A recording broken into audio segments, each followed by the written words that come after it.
Hello दोस्तों, प्यारे बच्चों, कैसे हैं आप सब। उम्मीद करता हूं आप लोग बहुत अच्छे होंगे, सुरक्षित होंगे।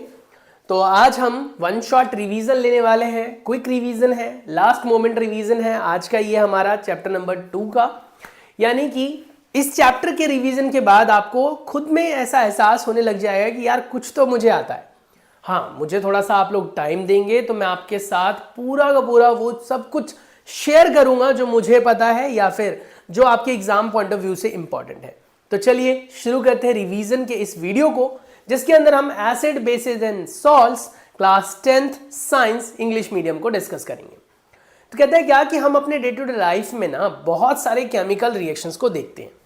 उन केमिकल रिएक्शंस में से कुछ केमिकल रिएक्शंस को हमने रिसेंटली ही डिस्कस किया था, यानी कि लास्ट चैप्टर के अंदर, चैप्टर नंबर 1 में केमिकल रिएक्शन एंड इक्वेशन में हमने बहुत सारे केमिकल रिएक्शंस को देखा। मैंने वहां पर एम्फोटेरिक ऑक्साइड्स के बारे में बताया, जिंक ऑक्साइड और एल्यूमिनियम ऑक्साइड के बारे में बताया। मैंने आपको मैग्नीशियम ऑक्साइड के बारे में बताया था कि जो कि अपने आप में मिल्क ऑफ मैग्नीशिया फॉर्म करता है जब आप उसे वाटर के साथ मिक्स कर देते हो, और वो अपने आप में एंट एसिड की तरह ट्रीट होता है, जिससे आप अपने स्टमक की एसिडिटी को कंट्रोल करने के लिए यूज करते हो। अब सवाल उठता है कि एंट एसिड की तरह अगर इस्तेमाल होगा तो पहले यह जानना जरूरी है कि एसिडिटी होती कैसे है, या फिर एसिडिक इफेक्ट स्टमक में आता कैसे है। फिर हम ये जानेंगे कि वो न्यूट्रलाइजेशन रिएक्शन कैसे कंप्लीट कर पाता है जैसे हमारे स्टमक में जाता है। चलिए जानते हैं एसिड एंड बेसिस के बारे में। इन दोनों के आपस के रिएक्शन से बनता है वाटर एंड सॉल्ट, जिसकी वजह से हम इस चैप्टर के अंदर 3 मेन वर्ड्स को फोकस करते हुए स्टडी करेंगे, एसिड्स, बेसिस एंड सॉल्ट्स। और सिर्फ इतना ही नहीं, हम न्यूट्रलाइजेशन रिएक्शंस के बारे में जानेंगे, हम एसिड्स और बेसिस के डे टू डे लाइफ में यूजेस के बारे में जानेंगे, इनकी फिजिकल और केमिकल प्रॉपर्टीज के बारे में जानेंगे, साथ ही बेटा इंडिकेटर्स के बारे में जानेंगे। लेकिन इन सबको जानने के लिए आपको मुझे जानना होगा। मैं कमल कुमार आपके साथ शेयर करने वाला हूं ये informations. Acid, basis and salts में बेटा सबसे पहले सवाल उठता है कि आप जब कोई चीज खाते हो तो आपको टेस्ट वाइज या तो वो चीज खट्टी लगती है, या वो चीज कड़वी लगती है, या वो चीज आपको नमकीन लगती है, या फिर मीठी लगती है। अब इन सभी में मेनली हम फोकस करते हैं 3 टेस्ट के बारे में, या तो खट्टी लगती है, या कड़वी लगती है, या नमकीन लगती है। खट्टी चीजें एसिडिक होती हैं, यानी कि सॉर इन टेस्ट। कड़वी चीजें बिटर इन टेस्ट, यानी कि बेसिक होती हैं। और तीसरी बच गई आपके पास सॉल्टी, यानी कि जो नमकीन होती है। हर नमक कंज्यूमेबल हो ये जरूरी नहीं है। आप कॉपर सल्फेट, आयरन सल्फेट, इनको हम खाने के तौर पर इस्तेमाल में नहीं लेते हैं, वो बात अलग है। सॉल्ट में भी एक सॉल्ट है जिसे आप NaCl कहते हो, common salt, kitchen salt, table salt, इसको हम कंज्यूम करते हैं, ये हमारी बॉडी की नीड होती है। और इन सब को हम डिस्कस करेंगे इस चैप्टर में। तो कहते हैं क्या कि अगर हम आसपास में देखें तो बहुत सारी चीजें हैं जो आप यूज करते हो डे टू डे लाइफ में, और उनको डायरेक्ट टेस्ट भी कर सकते हो, और कुछ ऐसे हैं जिनको टेस्ट नहीं कर सकते। फॉर एग्जाम्पल, अगर मैं आपसे पूछता हूं कि यार मैं ना आपको एक सोप देता हूं, उसको चक्कर बताओ कि ये मीठा है, नमकीन है, कड़वा है, कहोगे अजीब बेवकूफ़ी बता रहे हैं। तो मतलब साबुन कौन चखेगा। बचपन में कभी ना कभी आपने या फिर नहाते धोते हुए मुंह में साबुन या शैम्पू चला गया होगा, और उससे आपने उसका टेस्ट भी महसूस किया होगा। For example, head and shoulder का जो टेस्ट होता है वो थोड़ा सा एसिडिक की तरफ शिफ्ट होता है, यानी कि अपने आप में वो एसिडिक होता है, जिसकी वजह से वो डेंड्रफ को कंट्रोल कर पाता है। ऐसे ही सोप थोड़ा बेसिक होता है, मेडिकेटेड सोप सॉल्टी भी हो सकते हैं।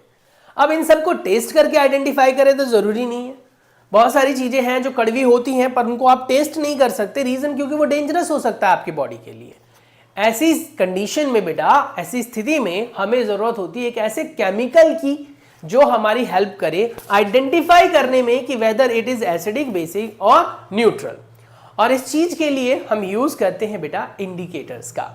इंडिकेटर्स वो सब्सटेंसेस होते हैं जो एसिड, बेसिस या सॉल्ट को आइडेंटिफाई करने में आपकी मेरी हेल्प करते हैं। या तो वो कलर में वेरिएशन लाते हैं, या फिर बेटा वो स्मेल में वेरिएशन लाते हैं। जो कलर में वेरिएशन लाते हैं उनके एग्जाम्पल्स हैं आपके पास, that is phenolphthalein, methyl orange, methyl blue, और बेटा आपका पीएच सॉल्यूशन। वहीं पर जो स्मेल में चेंज लाते हैं उन्हें हम कहते हैं ऑल्फैक्टरी इंडिकेटर्स, जैसे कि क्लोव ऑयल, वेनिला एसेंस, ये हमारे क्या है बेटा, ये ऑल्फैक्टरी इंडिकेटर्स हैं। इंडिकेटर्स को मेनली कलर के हिसाब से और बेटा स्मेल के हिसाब से इस तरीके से हम आइडेंटिफाई करते हैं या डिस्टिंग्विश कर लेते हैं। वहीं पर उनके सोर्सेज के हिसाब से, उनको ऑब्टेन करने के हिसाब से अगर हम देखें तो एसिड और बेसिस को हम आइडेंटिफाई करने के लिए जो इंडिकेटर्स का यूज करते हैं उनको दो कैटेगरीज में डिवाइड करते हैं।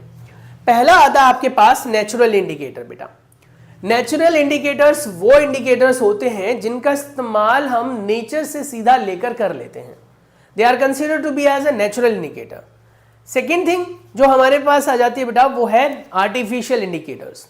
आर्टिफिशियल इंडिकेटर्स ऐसे इंडिकेटर्स को कहते हैं जो आर्टिफिशियली डिजाइंड होती हैं, लैब्स में केमिकल से बनाया जाता है।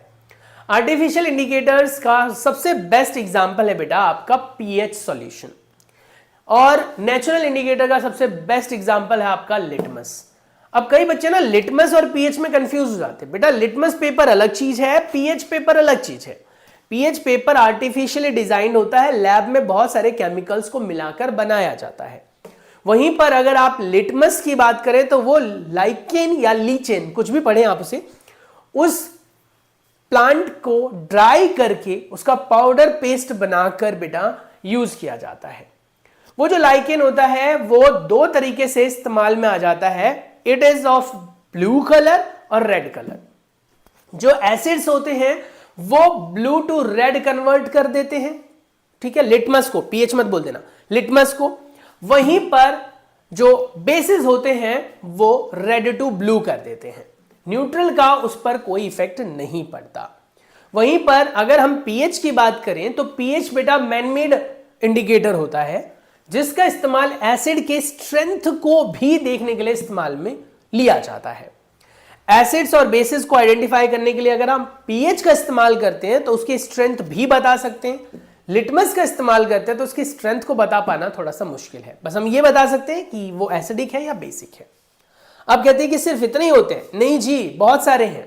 लिटमस सॉल्यूशन अपने आप में पर्पल कलर का डाई होता है जिसको एक्सट्रैक्ट किया जाता है लाइकेन नाम के प्लांट से। ये प्लांट अपने आप में थैलोफाइटा के डिवीजन में आता है, इंडिकेटर की तरह इस्तेमाल होता है जो नेचुरल इंडिकेटर है। ये अपने आप में ना तो एसिडिक होता है ना बेसिक होता है, पर्पल कलर का होता है।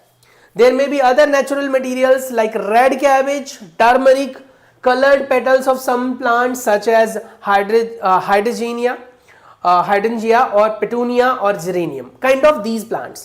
और we can say जो आपका चाइना रोज है वो भी अपने आप में नेचुरल इंडिकेटर है। ये नेचुरल इंडिकेटर कलर में वेरिएशन लाकर हमें बताने में हेल्प करते हैं कि वो एसिडिक है या बेसिक है। फॉर एग्जाम्पल अगर मैं टर्मरिक की बात करूं तो टर्मरिक अपने आप में येलो कलर का होता है, लेकिन जैसे ही उसे बेस के साथ रिएक्शन कराते हैं तो उसका कलर रेडिश हो जाता है। क्यों? क्योंकि वो रिएक्शन दिखा रहा है उस बेसिक सब्सटेंस के साथ और वो एज ए इंडिकेटर इस्तेमाल होता है। हाँ, वो बात अलग है, न्यूट्रल के साथ और बेटा एसिड के साथ उसका कोई रिएक्शन नहीं होता। अगर लेमन जूस को आप डालोगे तो कोई रिएक्शन नहीं होगा टर्मरिक पे, वहीं पर शैम्पू का सॉल्यूशन, सोप का सॉल्यूशन डालोगे तो वो रेडिश कलर हो जाएगा। ऐसे ही सेम आपके पास आ जाता है बेटा चाइना रोज। चाइना रोज भी कलर वेरिएशन दिखाता है, जो अगर आप एसिड के साथ डालोगे तो उसका कलर रेडिश पिंक हो जाएगा काइंड ऑफ, और जो बेस के साथ डालोगे तो उसका कलर जो है वो ग्रीनिश हो जाएगा। तो ये कलर में वेरिएशन दिखाते हैं। ऐसे ही और भी बहुत सारे इंडिकेटर्स हैं जिनके बारे में हम थ्रू आउट दिस चैप्टर पढ़ेंगे। उसके बाद आता है understanding the chemical property of acid and basis. Chemical property की अगर हम बात करें बेटा तो केमिकल प्रॉपर्टी बहुत सारी होती है हमारे आसपास में जो कि एसिड और बेसिस से रिलेटेड है। सिंपल सी एक एक्टिविटी कहता है कि आप अपने आसपास में जितने भी केमिकल अवेलेबल है ना लेबोरेटरी में उनको उठाओ और चेक करो। For example if we see for HCl, sulphuric acid, nitric acid, जिनके आगे एसिड लिखा हुआ है वो तो ऑलरेडी एसिडिक है ना। जैसे हाइड्रोक्लोरिक एसिड बोला तो एसिडिक है, सल्फ्यूरिक एसिड बोला एसिडिक है, nitric acid acidic acid, sodium hydroxide, calcium hydroxide, potassium hydroxide, magnesium hydroxide and ammonium hydroxide. अगर आप नोटिस करें तो इन सब में देखो, यहां से अगर आप डील करो तो इन सब में बेटा H अवेलेबल है, आराम से ये रिलीज हो जाएंगे और जिसकी वजह से यहां पर ये फॉर्म करेंगे अपने आप में ऐसे केमिकल रिएक्शन जिसमें से आपको H पॉजिटिव मिलेगा। अब ये याद रखना कि कोई भी ऐसा केमिकल जो H पॉजिटिव दे रहा है आपको वो एसिडिक नेचर का होगा। तो ये सब एसिड है। उसके बाद जिनमें हाइड्रोक्साइड आ रहा हो यानी कि OH टुगेदर, वो अपने आप में क्या होते हैं बेटा, बेसिक होते हैं।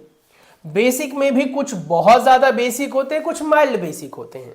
जैसे अगर हम सोडियम हाइड्रोक्साइड की बात करें, जिस स्ट्रेंथ में ये लिखा गया है ना, उसी स्ट्रेंथ में उसकी एसिडिटी होती है, ये याद रखना। For example, hydrochloric acid is powerful then sulphuric acid, then nitric acid, then acetic acid, then other जो ऑर्गेनिक एसिड है। एसिड में भी दो तरह के एसिड्स होते हैं। एक होता है बेटा मिनरल एसिड, जिनको लैब में बनाया जाता है, ये सभी मिनरल एसिड के एग्जांपल्स हैं।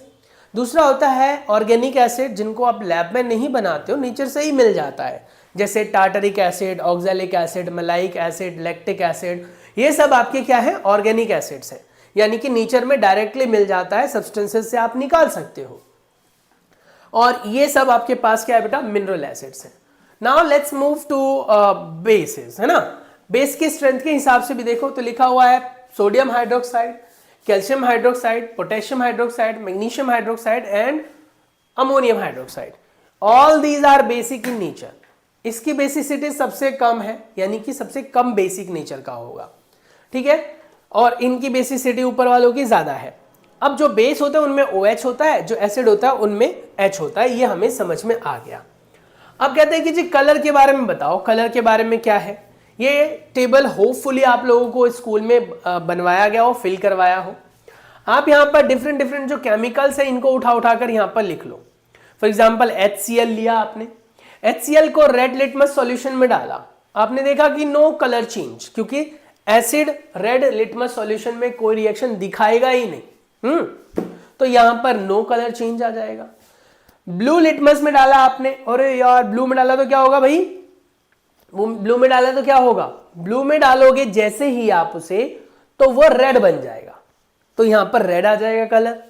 फिनोल्फ्थलीन में कोई रिएक्शन नहीं होता एसिड का, फिनोल्फ्थलीन कभी भी एसिड से रिएक्शन नहीं दिखाता है।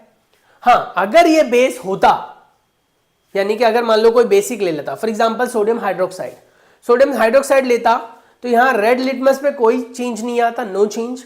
इसमें वो क्या कर दे, सॉरी हाँ, रेड में चेंज आता, रेड में चेंज आता, क्योंकि मैं बेस की बात कर रहा हूं, सॉरी, रेड में चेंज आता, वो उसे ब्लू बना देता, और ब्लू में कोई चेंज नहीं आता, blue will remain blue, because blue base के साथ रिएक्शन नहीं करता, रेड करता है। फिनोल्फ्थलीन में उसका कलर पिंक बन जाता है, ठीक है। फिनोल्फ्थलीन जो है वो अपने आप में विदाउट कलर होता है, काइंड ऑफ वाटर जैसा, लेकिन जैसे ही उसके साथ बेस जुड़ता है तो उसका कलर वेरिएट हो जाता है। तो ऐसे ही आपने ये टेबल भर रखा होगा तो थोड़ा याद होगा आपको। नेक्स्ट आ जाता है बेटा, how do acid and bases react with metals. यानी एसिड और बेस की हमने फिजिकल प्रॉपर्टी तो पढ़ ली कि वो खट्टे होते हैं, एसिड्स खट्टे होते हैं और बेस बिटर कड़वे होते हैं। उसके बाद बेस जो है वो बेटा सोपी टच होता है, तो अगर आप पानी लगाकर बेस को छूओगे तो चिकना चिकना महसूस होगा, एसिड में ऐसा नहीं होता। Both are corrosive in nature. Acid की पीएच वैल्यू 1 से लेकर 7 तक के रेंज में होती है, जितनी कम पीएच वैल्यू उतना पावरफुल एसिड, और बेस की पीएच वैल्यू बेटा 7 से आगे होती है, जितना ज्यादा पीएच उतना ज्यादा बेसिक। कास्टिक सोडा जो कि सोडियम हाइड्रोक्साइड है बेटा, उसकी पीएच वैल्यू 14 होती है, सबसे ज्यादा बेसिक। वहीं पर अगर हम बात करें कास्टिक पोटास की तो उसकी वैल्यू भी 14 के आसपास ही होती है। कास्टिक पोटास यानी कि KOH, कास्टिक सोडा यानी सोडियम हाइड्रोक्साइड NaOH, और कास्टिक पोटास यानी KOH। ऐसे ही अगर हम HCl की बात कर रहे हैं तो HCl की पीएच वैल्यू 1 होती है बेटा, ठीक है, बहुत पावरफुल एसिड है वो। तो जितनी ज्यादा एसिडिक स्ट्रेंथ ज्यादा होगी उतनी पीएच वैल्यू कम होगी, बेसिक स्ट्रेंथ ज्यादा होगी उतनी पीएच वैल्यू ज्यादा होगी। समझ में आ गया इतना। अब कहता है कि ये दोनों ही कोरोसिव होते हैं, दोनों ही हमारे स्किन के लिए अच्छे नहीं होते। ज्यादा एसिडिक सब्सटेंस भी आपके स्किन के लिए अच्छा नहीं है और ज्यादा बेसिक सब्सटेंस भी आपके लिए अच्छा नहीं है। हाँ, ऑर्गेनिक एसिड्स आप कंज्यूम करते हो तो आपकी बॉडी टॉलरेट कर लेती है। ऑर्गेनिक एसिड मतलब जैसे कि फ्रूट और वेजिटेबल्स में आपको एसिड्स मिलते हैं ना, उनकी बात कर रहा हूं। Now how do acids and bases have common. and especially how do they react with metal. Suppose we have, ये तो ऐसे आपके पास जो केमिकल रिएक्शन है बेटा, ये पेपर में कई बार पूछा गया है। कई बार तो ये डायग्राम एज इट इज बना हुआ आ जाता है, आपको लेवलिंग करने के लिए बोलता है। कई बार ऐसा आ जाता है कि इसमें आपके पास ना ये केमिकल रिएक्शन देकर समझाना होता है, डायग्राम बनाने के लिए नहीं आएगा। हाँ, कई बार यहां से पॉप साउंड का रिएक्शन पूछ लेता है। अब सवाल उठता है कि यह रिएक्शन हो क्या रहा है, कैसे हो रहा है। हमने इससे पहले चैप्टर में यानी चैप्टर 1 में देखा था बेटा कि किस तरीके से मेटल्स रिएक्ट कर रहे थे, है ना। तो उसमें एक केमिकल रिएक्शन था जिसमें हमने ऐसा कुछ हाइड्रोजन गैस बनाया था, जिंक लिया था HCl के साथ। Have you notice that? Zinc लिया था HCl के साथ। सेम वही रिएक्शन यहां पर है, सल्फ्यूरिक एसिड के साथ जिंक का रिएक्शन है। सल्फ्यूरिक एसिड आपने डाइल्यूट लिया है सो दैट रिएक्शन थोड़ा स्टेडी और स्लो हो, आराम से आप ऑब्जर्व कर सको रिएक्शन के अंदर चल क्या रहा है। अब आपने यहां पर अगर एल्यूमिनियम ले लिया होता तो ये रिएक्शन बहुत तेजी से होता, ब्लैक कलर का सब्सटेंस आपका फॉर्म होता है एल्यूमिनियम क्लोराइड, अगर आप HCl के साथ लेते तो। HCl when get reacted with aluminium it will form aluminium chloride, जो कि ब्लैक कलर का फॉर्म होता है और हाइड्रोजन गैस इवॉल्व होती है। यहां से बहुत फास्ट रिएक्शन होता है ये। यहां से जो गैस निकलेगी वो डिलीवरी ट्यूब की हेल्प से हम सोप सॉल्यूशन में लेकर जाएंगे। ये सोप सॉल्यूशन बेटा बबल्स बनाएंगे और बबल्स ऊपर उठेंगे। आप कहोगे यार हमने देखा है कि हम जब एयर ब्लो करके बबल्स बनाते तो वो तो नीचे गिरते, ये ऊपर क्यों उठ रहे? क्योंकि यहां पर है हाइड्रोजन गैस। हाइड्रोजन गैस हल्की होती है। हम जो गैस भरते हैं ना, आपने देखा ना सोप सॉल्यूशन आता है, डिप करके एयर ब्लो करते हैं और उसमें से बबल्स निकलते हैं, पर वो नीचे गिरते हैं। क्यों? क्योंकि हमने जो उसमें गैस ऐड किया वो है carbon dioxide. So carbon dioxide is a heavy gas, where hydrogen gas is a light gas, ऊपर उठेगी वो। तो हल्की गैस होने की वजह से ये ऊपर उठेगी। कैंडल आप लेकर आओगे, बर्निंग कैंडल, और बेटा इसके साथ जैसे ही कांटेक्ट में आएगा ये दीज टू रिएक्ट, और hydrogen gas is inflammable gas, जलती है भाई बहुत तेजी से। That is the reason hydrogen gas is use in rocket fuel में यूज होता है ये। तो यहां पर ये रिएक्शन होगा और यहां से बेटा हाइड्रोजन गैस बाहर निकलेगी, रिएक्शन होगा, पॉप साउंड होगा, बर्स्ट होगा। जैसे ही ये पॉप साउंड से बर्स्ट होगा तो आपको इंडिकेशन मिल जाएगी यहां पर हाइड्रोजन गैस फॉर्म हो रही है। This is all about. तो इससे क्या पता चला कि whenever acid get reacted with metal it used to form salt and hydrogen gas. अब यहां पर हमने यहां लिया, मान लो एसिड में अभी हमने क्या लिया था, एसिड में H2SO4 लिया था हमने, है ना, और प्लस में मेटल में जिंक लिया था। यहां से हमें मिलेगा बेटा ZnSO4 यानी कि जिंक सल्फेट, प्लस में हाइड्रोजन गैस जिसका पॉप साउंड रिएक्शन आपने देखा। तो यहां पर ये जो ZnSO4 है ये क्या बना, सॉल्ट। तो metal when react with acid used to form salt along with hydrogen gas. किसी भी मेटल को करा लो रिएक्शन बनाएगा। अब क्या लगता है कि सिर्फ ये एसिड के साथ ही होगा क्या? बेस के साथ नहीं होगा, बेस के साथ भी होगा। ये रिएक्शन जो आपको स्क्रीन पर दिख रही है बेटा, ये one of the most important reaction है इस चैप्टर का। इस चैप्टर के अंदर ये जो रिएक्शन आपको विजिबल हो रहा है बेटा, this reaction is very simple reaction in which sodium hydroxide which is also named to be as a caustic soda, powerful base होता है, it get reacted with a zinc. When zinc get reacted with the caustic soda NaOH, it used to produce sodium zincate. Must remember the formula. Must remember the formula Na2ZnO2. Na2ZnO2. Na क्या है? Sodium है। Zn क्या है? Zinc है। O क्या है? Oxygen है। इन सबको मिलाकर ये बना सोडियम एंड जिंकेट। तो सोडियम जिंकेट बन गया यहां से, प्लस में हाइड्रोजन गैस यहां पर भी मिला। यानी कि इससे एक चीज तो फिर से क्लियर हो गई, चाहे ले लो आप एसिड चाहे ले लो बेस, दोनों अगर मेटल के साथ रिएक्शन करेंगे तो मिलेगा आपको हाइड्रोजन गैस एंड सॉल्ट। वो बात अलग है कि सॉल्ट अलग अलग होंगे, लेकिन मिलेगा सॉल्ट प्लस हाइड्रोजन गैस ही। ठीक है, चलो ये क्लियर हो गया। अब कहते हैं कि क्या होगा अगर मेटल के कार्बोनेट या मेटल के हाइड्रोजन कार्बोनेट रिएक्ट करें। अब भाई कार्बोनेट क्या होता है? CO3। हाइड्रोजन कार्बोनेट क्या होगा? HCO3। ऑब्वियस सी बात है, कार्बोनेट का फॉर्मूला होता है CO3, तो हाइड्रोजन कार्बोनेट का क्या फॉर्मूला होगा? HCO3। तो अब हमने लिया क्या? कार्बन डाइऑक्साइड लिया, जो कि यहां से आप नोटिस करना, ध्यान से देखना, हाइड्रोक्लोरिक एसिड लिया आपने, हाइड्रोक्लोरिक एसिड डाइल्यूट फॉर्म में लिया, इसके साथ आपने सोडियम कार्बोनेट डाला। अब यहां पर आपको कुछ गैस जैसा दिख रहा है जो कि लिख रहा है कार्बन डाइऑक्साइड गैस।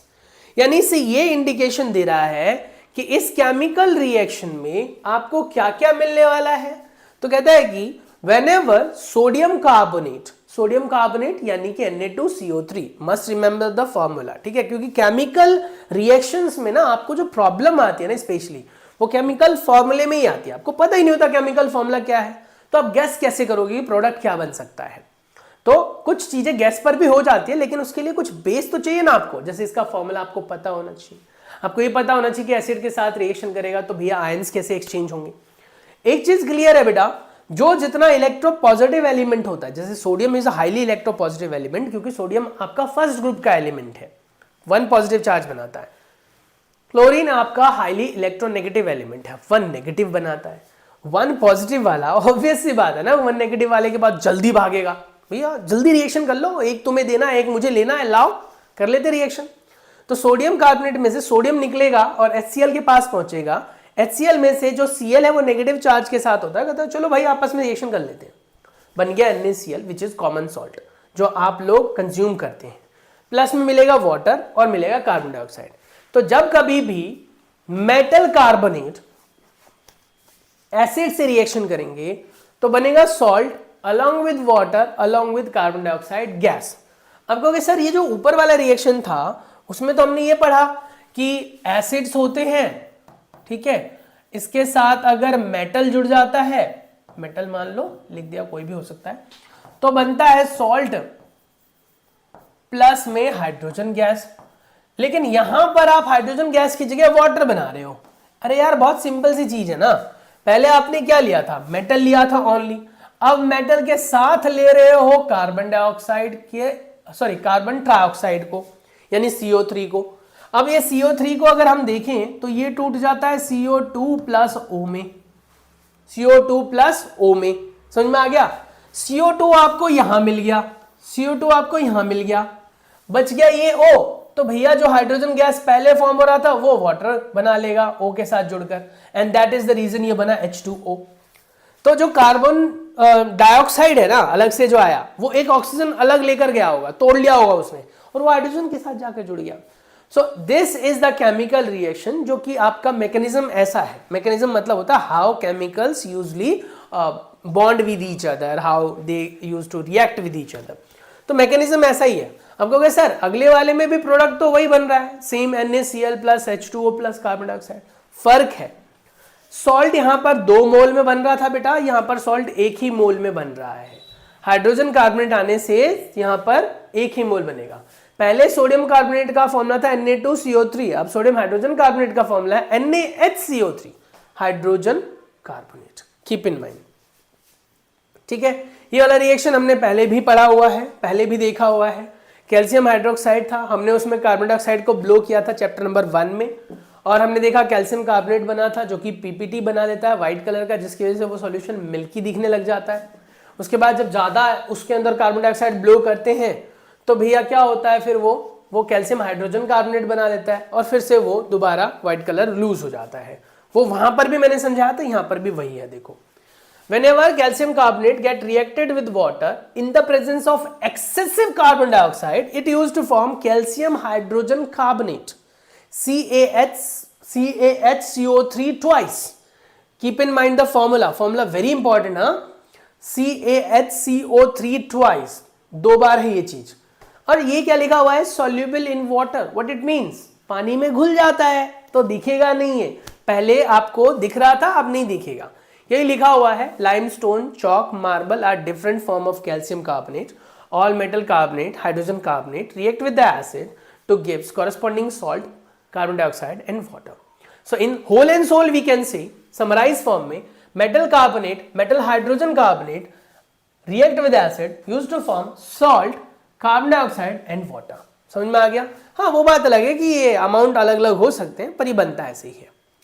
अच्छा, अब आता है कि what happen when acid and bases get react with each other. अभी हमने देखा कि यार क्या होगा अगर वो मेटल से रिएक्ट करेंगे, दोनों के दोनों। क्या होगा अगर मेटल का हाइड्रोजन कार्बोनेट या कार्बोनेट रिएक्ट करेगा एसिड से। लेकिन सवाल उठता है कि अगर यार एसिड और बेस आपस में रिएक्शन कर ले तो क्या होगा। एसिड, आपको पता होना चाहिए कि H पॉजिटिव आयन देता है। एसिड क्या देता है, H पॉजिटिव आयन, तो यहां से मिलेगा H पॉजिटिव आयन। और जो बेस होता है बेटा ये अपने आप में देता है OH नेगेटिव आयन हाइड्रोक्साइड वाला। जब ये दोनों आपस में जुड़ेंगे तो मिलेगा आपको क्या बेटा, वाटर H2O। साथ में यहां से बच गए सोडियम और क्लोरीन, ये दोनों आपस में जुड़ेंगे तो बन जाएगा सोडियम क्लोराइड। तो बना ना सोडियम क्लोराइड प्लस वाटर। तो ये मैकेनिज्म है, ऐसे होते हैं रिएक्शंस। इतना आसान नहीं होता जितना हम बोल देते हैं भाई, केमिकल रिएक्शन कराना डिफिकल्ट टास्क होता है, लेकिन ठीक है ये हमने देखा और बोल दिया।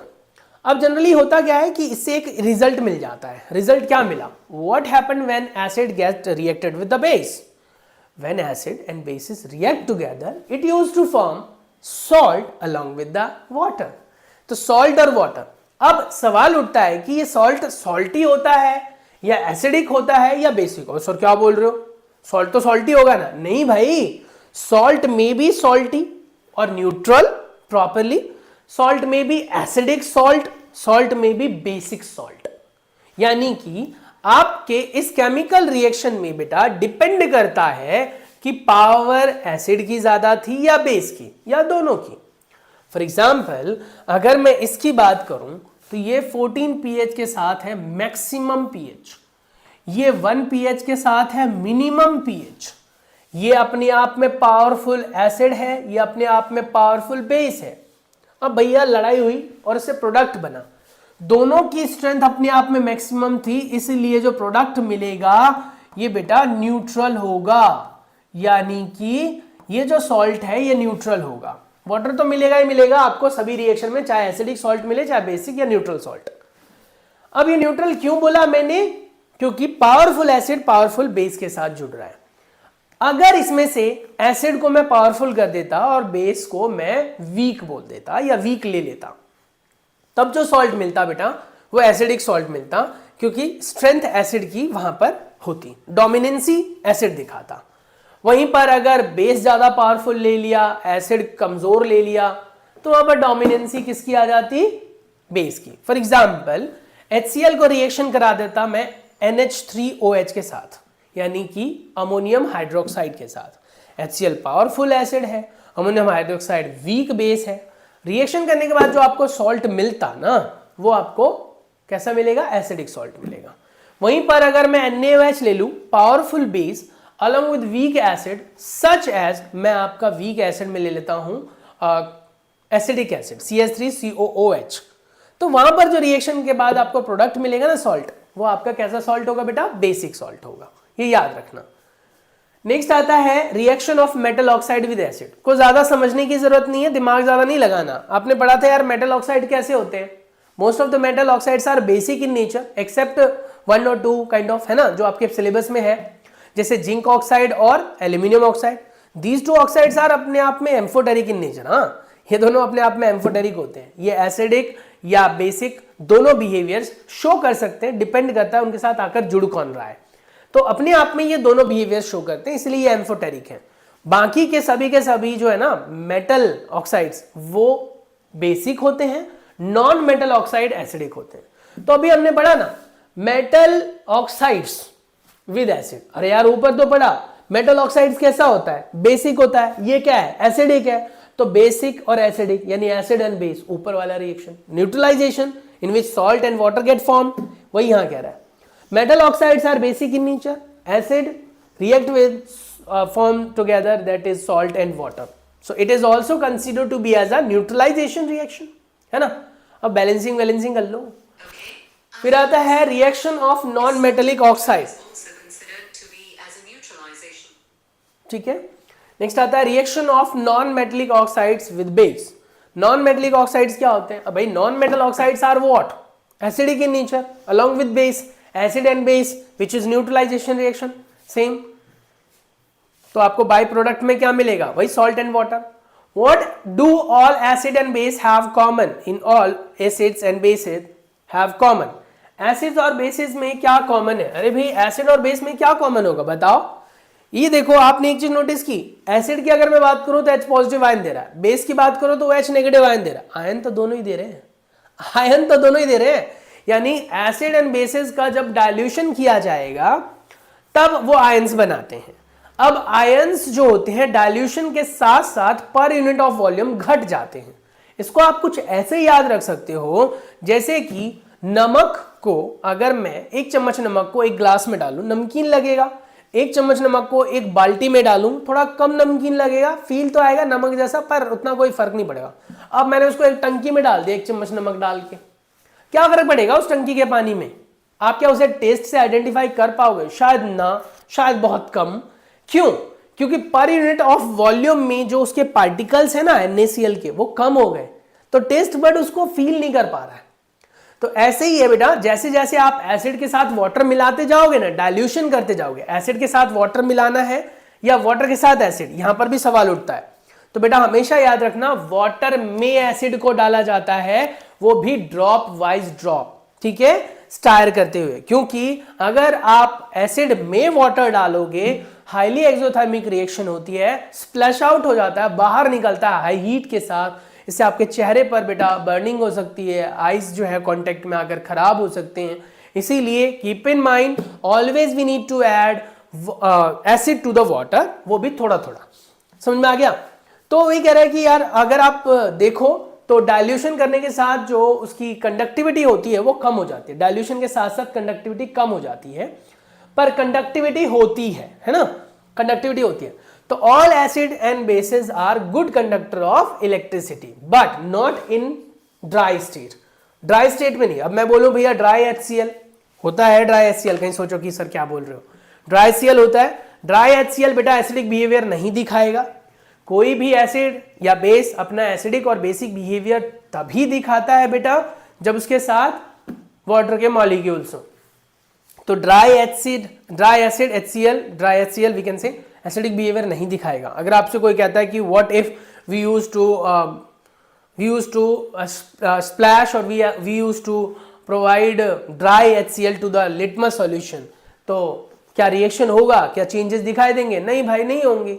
हाँ, अगर मॉइस्ट पीएच पेपर है, मॉइस्ट मतलब पानी ऑलरेडी है वहां पर, तो जब ड्राई HCl जाएगा तो रिएक्शन करके वहां पर आपको चेंज दिखाई देगा, वो भी ब्लू टू रेड। यहां पर वही कह रहा है कि चाहे आपका बेटा एसिड हो चाहे बेस, वो गुड कंडक्टर ऑफ इलेक्ट्रिसिटी होगा। जैसे जैसे आप एसिड के अमाउंट को बढ़ाओगे कंडक्टिविटी बढ़ती चली जाएगी, ठीक है। और इस एक्सपेरिमेंट को अगर आपको करना है तो यू कैन डू, आप मुझे भी बता सकते हो कमेंट सेक्शन में, मैं आपको करा दूंगा। नेक्स्ट आता है बेटा आपके पास आयंस के बारे में। अगर हम बात करें तो जितने जल्दी आयंस निकलते हैं उतना ज्यादा पावरफुल एसिड होता है या बेस होता है।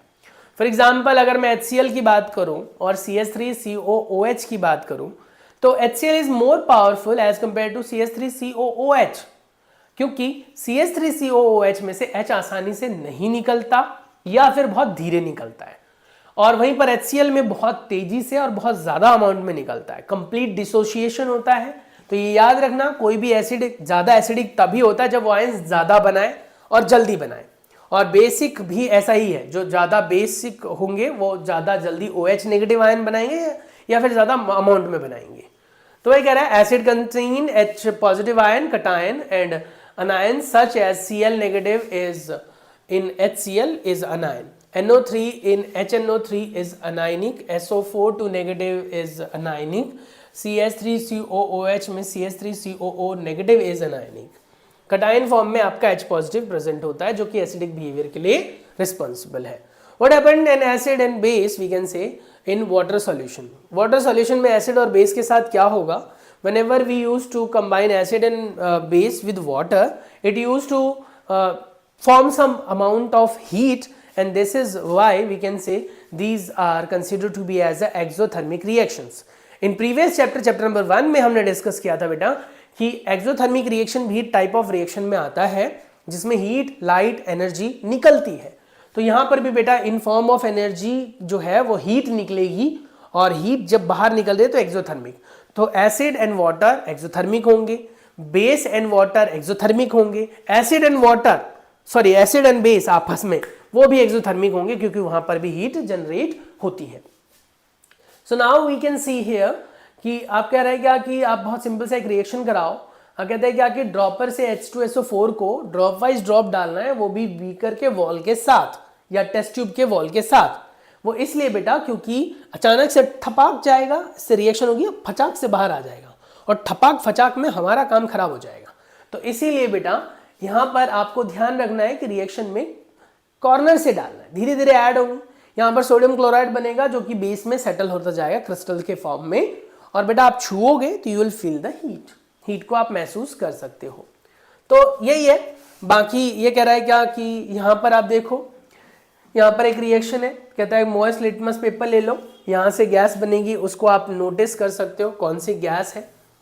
तो in whole and soul we can say HCl when get reacted with H2O it used to provide H3O positive which is hydronium ion along with chlorine gas, जिसका फर्दर रिएक्शन यूज करके हम chlorination वगैरह कर लेते हैं। Next आता है बेटा आपस में रिएक्शन करेंगे तो क्या होगा, NaOH के साथ अगर वाटर डलेगा तो Na मिलेगा और OH नेगेटिव मिलेगा। तो इससे ये क्लियर हो गया एसिड H पॉजिटिव देते हैं और बेसिस जो है वो OH नेगेटिव देते हैं। होपफुली यहां तक समझ में आ गया होगा आप लोगों को, पक्का। अब यहां पर 2 मिनट का ब्रेक होगा आपका बेटा, और इस ब्रेक में आप पानी वानी पी सकते हो, फ्रेश हो सकते हो थोड़ा सा, और जो चीज़ें नोट डाउन करनी है वो पीछे स्क्रॉल करके आप नोट डाउन कर सकते हैं। 2 मिनट के ब्रेक के बाद फिर हम आगे स्टार्ट करेंगे। तो फिलहाल यहाँ पर हमने जो कुछ भी सीखा, जो कुछ भी जाना, उसको साथ के साथ आप नोट डाउन करते रहो, आपको सब चीज़ें समझ में आ जाएंगी। वो ब्रेक आप ले सकते हो, मैं वीडियो को पॉज कर देता हूँ सो दैट आपका टाइम खराब ना हो, आप ब्रेक ले सकते हो। तो यहाँ से यही सब चीज़ें हमें क्लियर होती है बेटा। तो यहाँ पर अगर आप देखो पोटेशियम हाइड्रोक्साइड है, इसने पोटेशियम पॉजिटिव आयन दिया आपको कटायन और OH नेगेटिव रिलीज किया, तो हर बार आप देखोगे कि बेस जो है वो OH नेगेटिव आयन देता है। तो वही क्या है, base generate OH negative ion, और ये ध्यान रखना जो वाटर में सॉल्यूबल बेस होते हैं उन्हें हम क्या कहते हैं बेटा, एल्कलीज। आपसे ये क्वेश्चन 1 नंबर में पूछा जा सकता है, whether you are in RBSc board और जो आपका board of senior secondary education Haryana है HBSC, तो उसमें भी ये सवाल पूछा गया है कि एल्कलीज क्या होते हैं। जो वाटर सॉल्युबल बेस होते हैं बेटा उन्हें एल्कली कहते हैं। इसका बेस्ट एग्जांपल आपका KOH, NaOH, और बेटा यहाँ पर हमने जो MgOH ट्वाइस पढ़ा, ये सब आपका वाटर सॉल्युबल बेस है, तो इन्हें हम एल्कली कहते हैं। All bases do not dissolve in water, सारे बेसिस वाटर में डिजॉल्व नहीं होते हैं।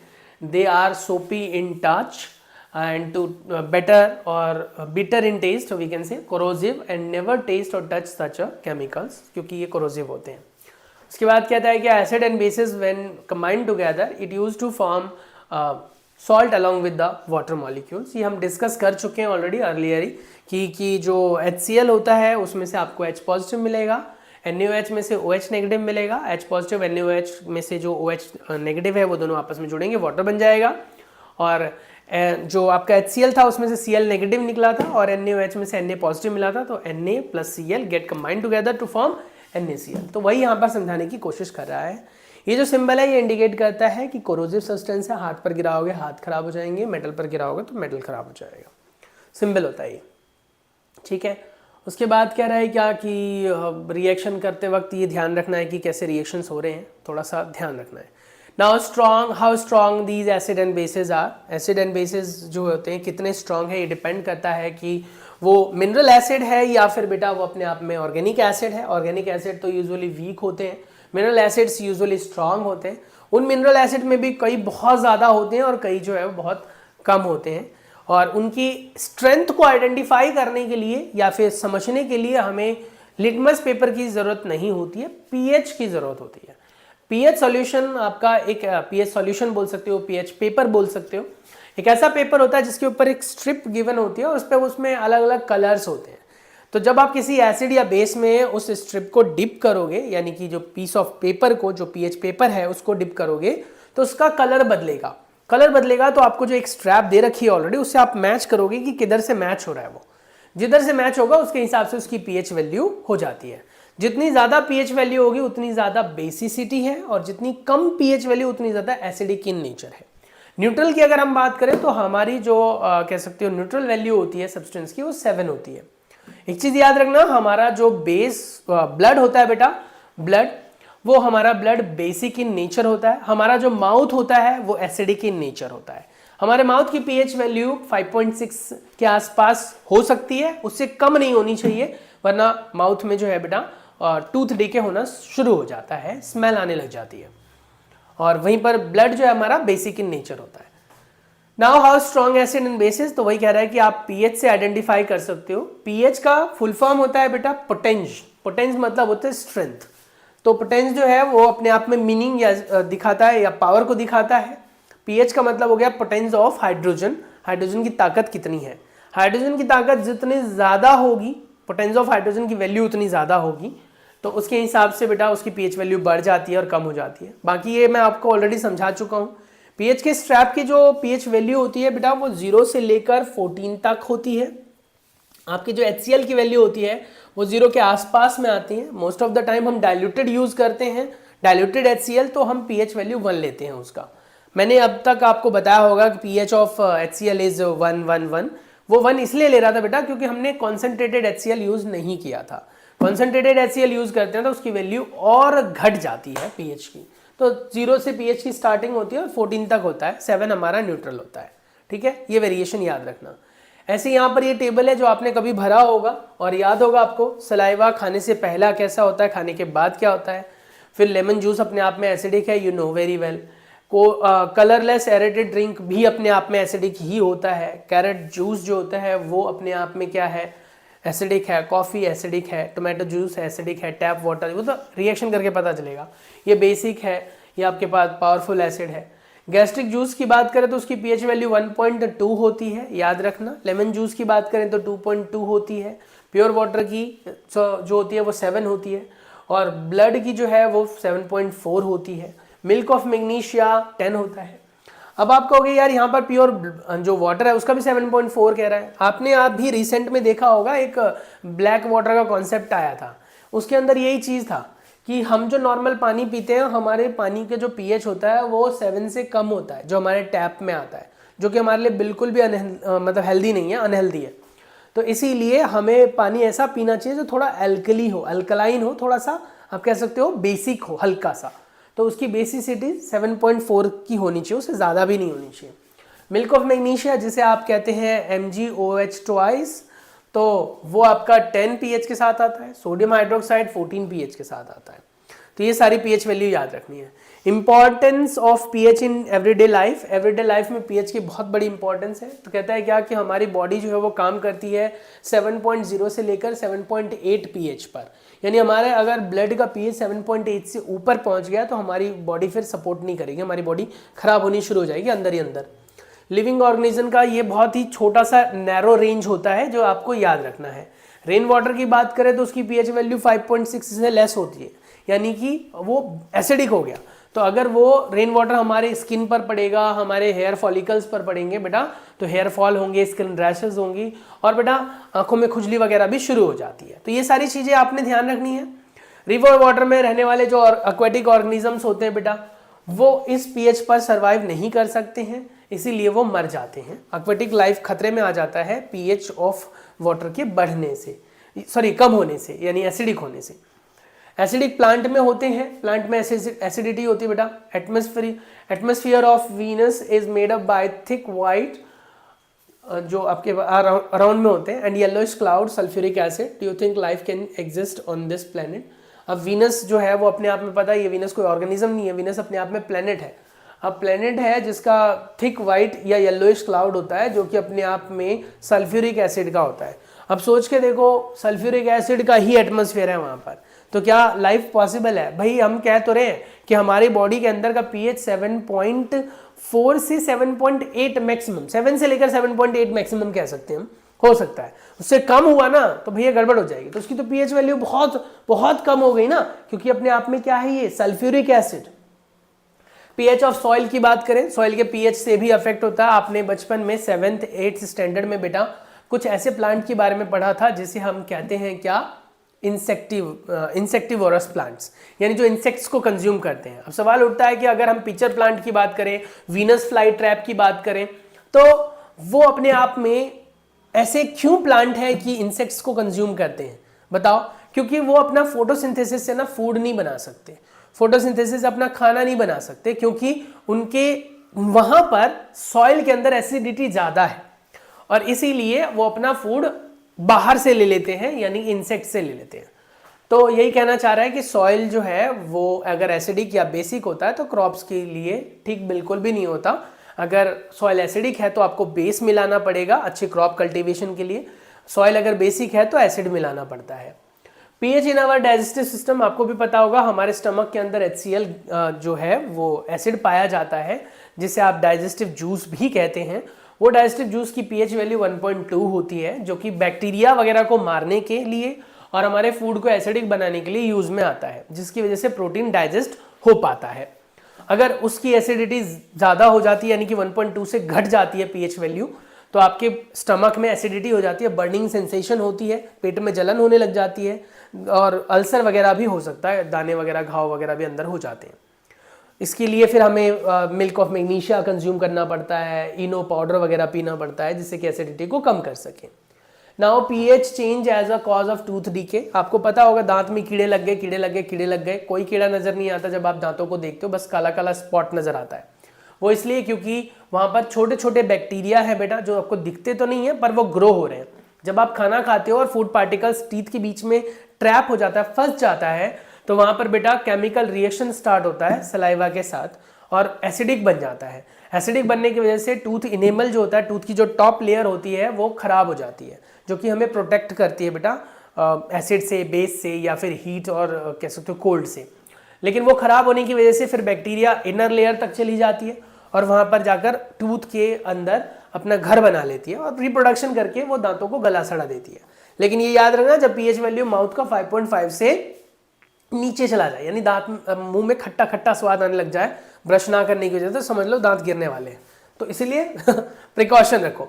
सेल्फ डिफेंस एनिमल्स और प्लांट के होते हैं बेटा। आपने देखा होगा चींटी काटती है आपको, लाल वाली चींटी जो होती है वो आपको बर्निंग सेंसेशन देती है, खुजली होती है, जलन महसूस होती है। ऐसे ही बेटा जो मधुमक्खी के डंक होते हैं वो भी आपको बर्निंग सेंसेशन देते हैं। वो इसलिए क्योंकि उनके जो स्टिंग्स होते हैं ना, उनमें भी बेटा एसिड पाया जाता है, जिनको वो सेल्फ डिफेंस के लिए इस्तेमाल करते हैं। ऐसे ही नेचर के अंदर बेटा आप देखो तो प्लांट हैं कुछ ऐसे जिनके अंदर एसिडिक बिहेवियर होता है। कहता है नेटल अपने आप में एक हर्बेसिस प्लांट है, हर्ब्स होते हैं जो कि जंगली होता है, और इनके जो लीव्स होते हैं इनमें छोटे छोटे से स्टिंग होते हैं जो दिखते नहीं है पर बहुत पतले होते हैं, और आपके बॉडी पर अगर उस लीव को रगड़ दिया जाए तो वो स्टिंग्स आपकी बॉडी में चले जाएंगे, जिसकी वजह से आपको पेन महसूस होगा, क्योंकि उसके अंदर बेटा मिथेनोइक एसिड होता है और वो मिथेनोइक एसिड आपको एसिडिक बिहेवियर की वजह से पेन देगा। वहीं पर उसी के आसपास में कोई डॉग प्लांट पाया जाता है, जो कि नेचर का अपने आप में बैलेंसिंग रूल है। नेचर कहती है कि भैया मैंने अगर तुम्हें एसिड दिया तो मैं बेस भी दूंगा, पर तुम्हें पता होना चाहिए। तो डॉग प्लांट भी उसके आसपास में ही पाया जाता है, यानी कि अगर नेटल प्लांट है वहां पर तो वहीं पर आसपास में कहीं डॉग प्लांट भी होगा। तो डॉग प्लांट पाया जाता है जिसको अगर आप उसी पोर्शन पर रगड़ लो तो आपकी वो जो पेन है, सेंसेशन है पेन वाली, वो कम हो जाती है, क्योंकि डॉग प्लांट अपने आप में बेसिक होता है। तो वो एसिडिक था, ये बेसिक है, आपस में न्यूट्रलाइज हो जाते हैं। ये एक टेबल है बेटा जो कि बहुत इंपॉर्टेंट है, इससे सवाल कई बार पूछे गए हैं। कहता है कि नेचुरल सोर्स की अगर हम बात करें तो विनेगर, ऑरेंज, टेमरिंड और टोमेटो, और उसके बाद है source of milk, sour milk और लेमन, एंट स्टिंग और नेटल स्टिंग। अगर इनके अंदर देखें तो विनेगर में एसिटिक एसिड होता है, ऑरेंज में सिट्रिक एसिड होता है, टेमरिंड में टर्टरिक एसिड होता है, टोमेटो में ऑक्जेलिक होता है, सॉर मिल्क यानी कर्ड जिसके अंदर लैक्टिक एसिड होता है जो लैक्टोबैसिलस नाम के बैक्टीरिया बनाते हैं, लेमन में सिट्रिक एसिड होता है, एंड स्टिंग में मेथनोइक एसिड होता है, और बेटा नेटल स्टिंग में भी मेथनोइक एसिड ही होता है। उसके बाद कहता है सॉल्ट के बारे में पढ़ लेते हैं। चलो सॉल्ट के बारे में अगर हम बात करें तो सॉल्ट तब फॉर्म होता है जब एसिड और बेसिस आपस में रिएक्शन करते हैं। एसिड और बेसिस रिएक्शन करते हैं तो बेटा बनता है सॉल्ट। अब सॉल्ट न्यूट्रल भी हो सकते हैं, सॉल्ट एसिडिक भी और बेसिक भी, वो मैं आपको ऑलरेडी समझा चुका हूं।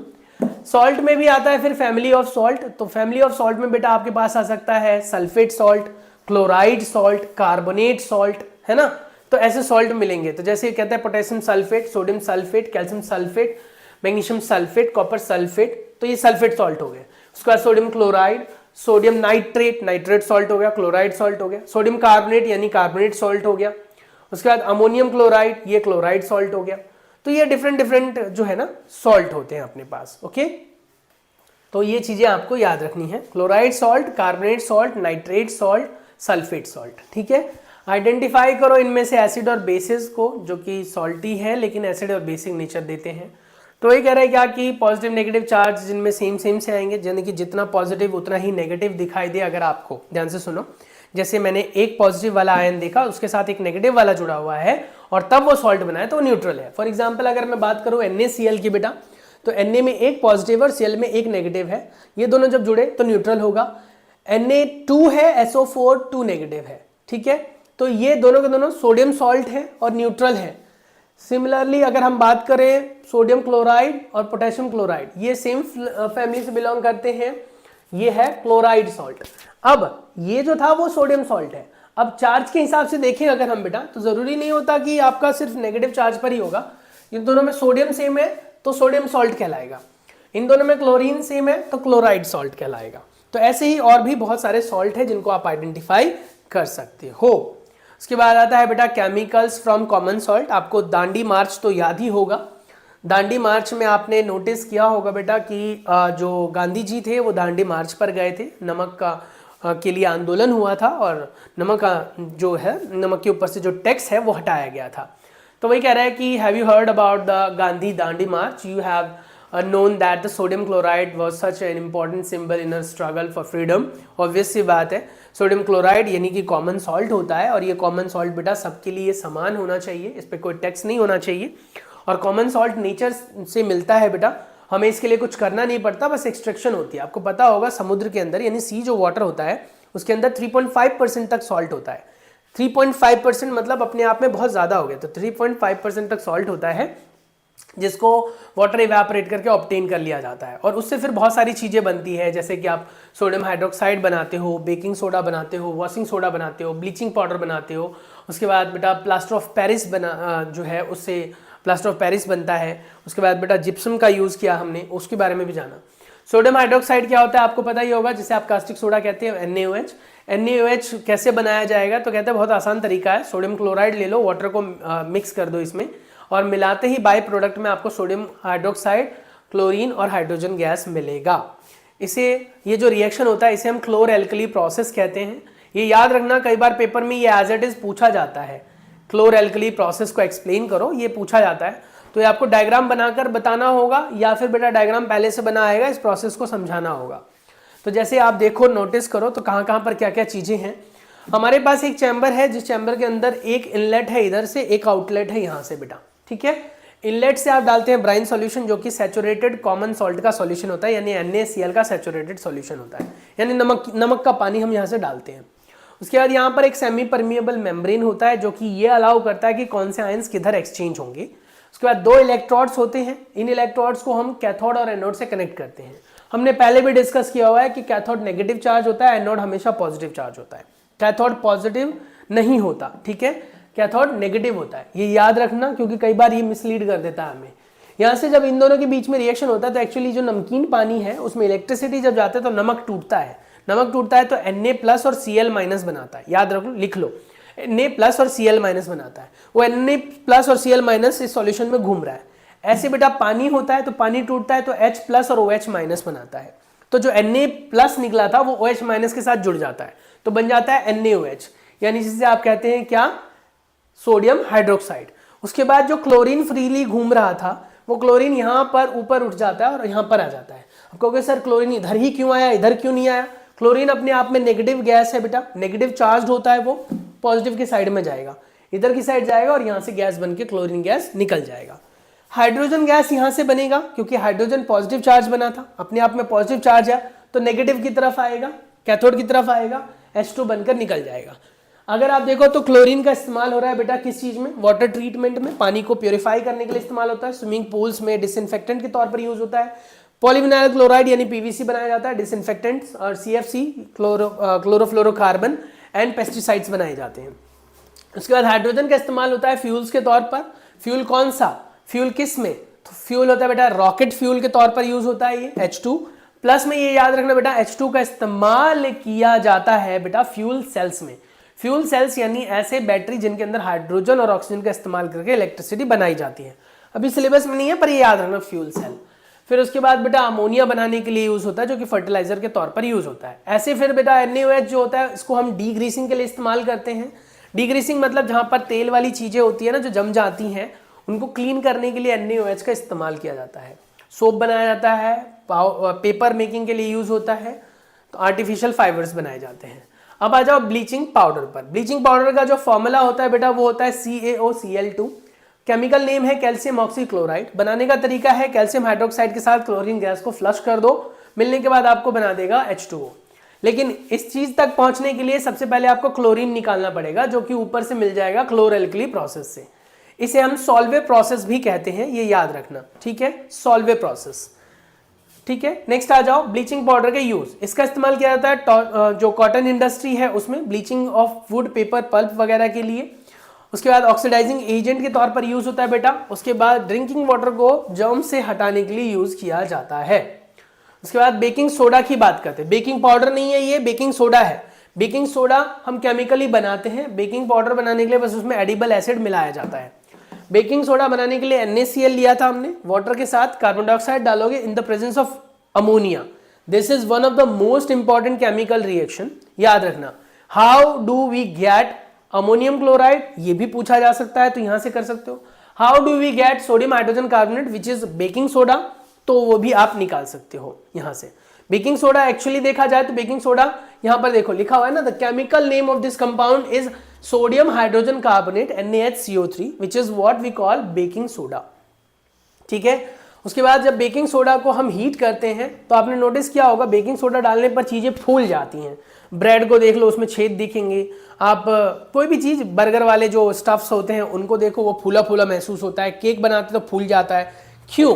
क्योंकि जब आप सोडियम हाइड्रोजन कार्बोनेट उसके अंदर डालते हो और उसको हीट करते हो, यानी गर्म किया जाता है, तो उसमें से बेटा कार्बन डाइऑक्साइड गैस निकलती है, निकलना चाहती है पर निकल नहीं पाती है, जिसकी वजह से वो चीजें फूल जाती हैं और फिर हम उसे काटते हैं तो उसके बीच में आपको छेद छेद दिखाई देता है।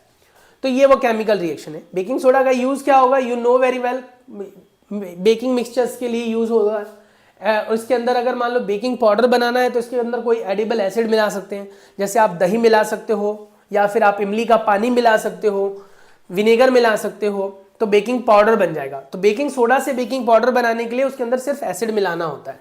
इसलिए आपने देखा होगा कि मम्मा जो है ना, जब भी कभी भी बेकिंग सोडा का इस्तेमाल करते हैं तो दही मिला देती हैं। अब इससे दो फायदे होते हैं। पहला सबसे बड़ा फायदा ये होता है कि वो बेकिंग पाउडर बन गया, जिसकी वजह से उसका कड़वा टेस्ट जो होता है, क्योंकि बेकिंग सोडा जो होता है वो कड़वा होता है, बिटर इन टेस्ट होता है, यानी अपने आप में वो बेसिक है। तो उसके अंदर थोड़ा एसिड मिलाने से वो न्यूट्रल हो जाता है और आपका टेस्ट जो है वो मतलब कंज्यूमेबल हो जाता है, कड़वा नहीं लगता। तो ये बड़ा बेनिफिट है। उसके बाद कहता है वॉशिंग सोडा। वॉशिंग सोडा का जो फॉर्मूला होता है वो होता है sodium carbonate decahydrate. Sodium carbonate decahydrate मतलब Na2CO3.10H2O। बहुत इंपॉर्टेंट है बेटा। इससे क्या होता है, इसको हम पाउडर वगैरह बनाने के लिए इस्तेमाल में लेते हैं। अब यू नो वेरी वेल कि पाउडर वगैरह बनता है, इसमें वाटर ऑफ क्रिस्टलाइजेशन 10 है, तो इसका इस्तेमाल किया जाएगा कहाँ पर, तो ग्लास वगैरह की इंडस्ट्री में, सोप इंडस्ट्री में, पेपर इंडस्ट्री में। उसके बाद बोरेक्स बनाने के इस्तेमाल में आता है बेटा। इसका इस्तेमाल क्लींजिंग एजेंट के तौर पर किया जाता है, परमानेंट हार्डनेस को दूर करने के लिए किया जाता है। फिर कहता है कि सारे क्रिस्टल जो सॉल्ट के होते हैं वो ड्राई होते हैं। जी ना, सारे क्रिस्टल जो होते हैं वो ड्राई नहीं होते। कुछ क्रिस्टल्स में पानी भी होता है पर वो आपको दिखता नहीं है, जिसकी वजह से उनका कलर होता है वो ये। मैंने आपको पिछले चैप्टर में भी बताया था कि कॉपर सल्फेट के अंदर 5 वाटर के मॉलिक्यूल होते हैं जिन्हें हम वाटर ऑफ क्रिस्टलाइजेशन कहते हैं। आयरन सल्फेट के अंदर 7 वाटर ऑफ क्रिस्टलाइजेशन होते हैं। ऐसे अभी रिसेंटली देखा आपने सोडियम कार्बोनेट डेकाहाइड्रेट यानी 10 वाटर के क्रिस्टल्स हैं यहाँ पर। तो ये ड्राई स्टेट नहीं है, इसीलिए जब ऐसे सॉल्ट को आप टेस्ट ट्यूब के अंदर गर्म करोगे तो गर्म करने के बाद आपको यहाँ पर वेपर्स इकट्ठे होते हुए दिखाई देंगे। यहाँ पर आपको वेपर्स मिलेंगे। ये वेपर्स ये इंडिकेट कर रहे हैं कि उनके अंदर वाटर ऑफ क्रिस्टलाइजेशन था, यानी वाटर अवेलेबल था, रियली वो ड्राई नहीं थे, ठीक है। और इनकी वजह से उनका कलर होता है। ऐसे कॉपर सल्फेट को जब आप गर्म करोगे ना तो वो ग्रेइश हो जाएगा, जबकि वो था कैसा, नीला था, क्योंकि उसके अंदर से सारा पानी निकल गया। फिर जब उसमें दोबारा आप वाटर को ऐड करोगे तो दोबारा वो ब्लू हो जाएगा, क्योंकि फिर से वाटर आ गया। तो ये याद रखना है, ये यहाँ पर समझाने की कोशिश कर रहा है। तो ये वाटर ऑफ क्रिस्टलाइजेशन है। ऐसे कहता है कि कैल्शियम सल्फेट और डाइहाइड्रेट जो होता है ये भी अपने आप में वाटर ऑफ क्रिस्टलाइजेशन को रख रहा है, 2 वाटर ऑफ क्रिस्टलाइजेशन है। ऐसे ही कैल्शियम सल्फेट हेमीहाइड्रेट है, इसमें भी वाटर ऑफ क्रिस्टलाइजेशन है। ये प्लास्टर ऑफ पेरिस का फॉर्मूला है। प्लास्टर ऑफ पेरिस ये दिख रहा है आपको, प्लास्टर ऑफ पेरिस, इसके साथ जब वाटर मिला दिया जाता है तो आपने देखा होगा जिप्सम बन जाता है, जिसका फॉर्मूला है CaSO4.2H2O। तो ये याद रखने वाली चीज है। प्लास्टर ऑफ पेरिस का यूज याद रखना कि इसमें जो प्लास्टर वगैरह होता है उसको करने के लिए यूज होता है, मोल्डिंग वगैरह के लिए, स्टैचू बनाने के लिए इस्तेमाल में लिया जाता है। होपफुली ये चैप्टर आपको समझ में आ गया होगा। मोटा मोटा मैंने आपको आइडिया दे दिया कि चैप्टर में था क्या। फिर भी अगर पर्सनल लेवल पर कोई डाउट है, कोई क्वेरी है किसी भी रेफरेंस बुक से, कहीं सैम्पल पेपर से, किसी प्रीवियस ईयर पेपर से, please let me know in comment section. आने वाली दिनों में जब मैं क्लास लूंगा और आपके कमेंट्स को पढ़ लूंगा तो I will resolve your all the problems in upcoming videos. तो बस चैनल के साथ बने रहना। If you like the video please hit the like button. If you want to share this video to someone जिसको जरूरत है तो you can share this video. मिलते हैं नेक्स्ट वीडियो में, तब तक के लिए आप लोग अपना ख्याल रखिए, मैं अपना रखता हूं। चलिए मिलते हैं नेक्स्ट वीडियो में। टेक केयर, बाय बाय बेटा।